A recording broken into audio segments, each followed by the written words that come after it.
Yeah, well, obviously it hasn't been ideal, but there's been a lot of silver lining to this. I feel I don't think I'm the only person or organization or sector that hasn't found new sort of benefits or new ways of doing business that we will keep going into the future. So, while it's been challenging to keep our staff, you know, in a good mental place and try to service the community and balance our bottom line. You know, you're always sort of juggling those three things. But generally, we've come through the other side. I think, and I believe with all my heart, we're going to be more strong than ever as an organization, and we're going to take some of the hybrid things, the off-site things like the dinosaur drive-through and the online activity into the future and be a better place because of it.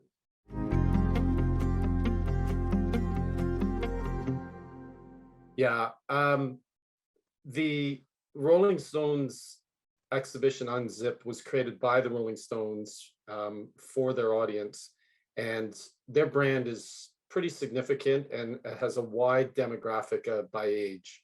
Um, I believe, based on all of the research that we've done on this exhibition, the numbers it's brought out in other communities um, compared to the size of our community and so on.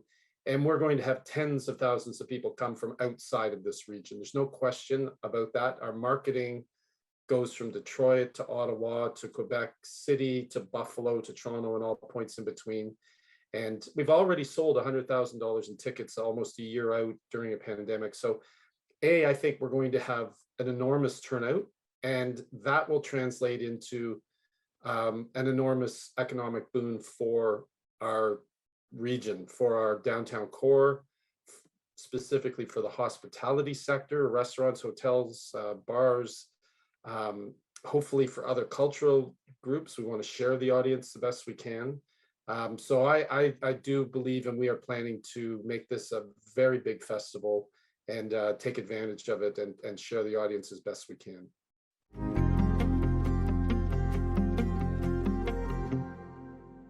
Yeah, we were working with museums in Europe.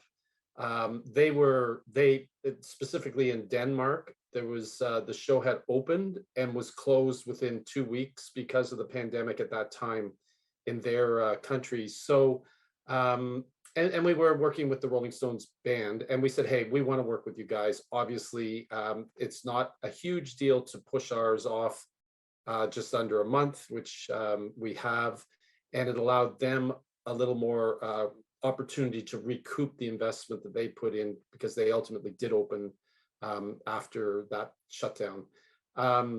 So, you know, in our case, it's not a bad thing. It's going a little bit later. November 30th is the opening day. That gives us one more month of sort of letting the pandemic fade away and getting people ready to be able to want to rock and roll and have some fun.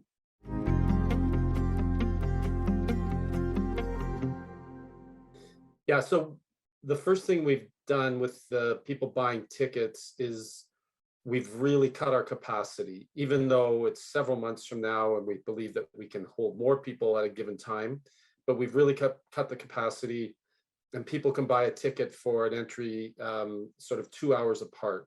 So while our building normally holds something like 800 people by fire code, we'll be reducing that to something like 150 every 2 hours. So we really want to cut it. As we get closer, we can always open up more spots. So that's the first thing, is keeping people distanced. All of our staff have been vaccinated. It's something that I'm very proud and pleased that that's occurred. So there's sort of a check mark there.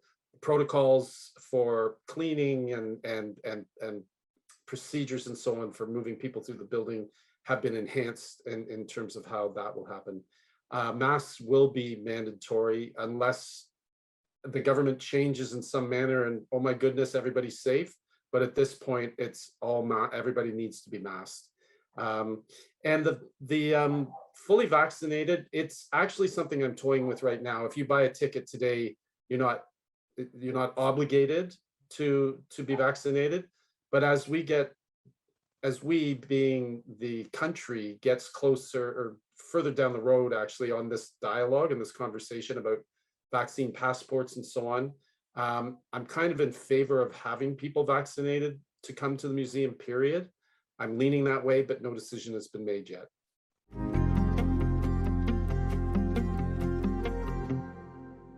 Yeah, so Unzip will open to the public on November the 30th. There's a number of ways to get in terms of pricing, and I would urge everybody to go to themuseum.ca and just follow the links through to Unzipped. There is early week discounted pricing. There's weekend premium pricing.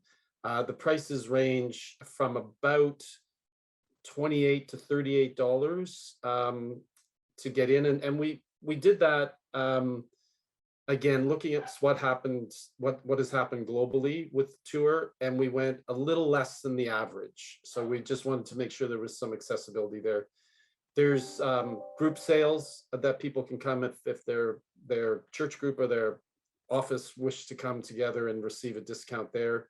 And we have buyout nights where people can buy, not for the whole exhibition, but there's the Voodoo Lounge, which will be available to host about 100 people. So people can book that if they have a larger group of 50 or 100 people. So we've tried to do our best to keep the price reasonable, considering the amount of money we've invested to bring the show in.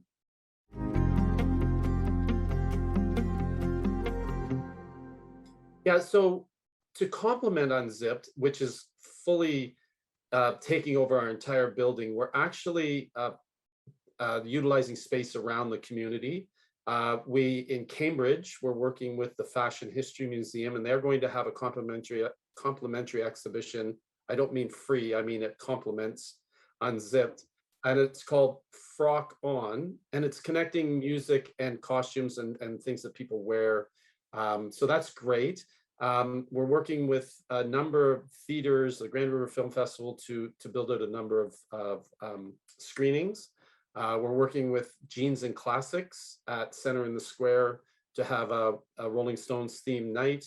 We're working on a number of speakers. We've got a museums conference coming into the Delta and Waterloo, and we're working with CG to utilize theirs. So we've got a lot of activity planned to make this a festival.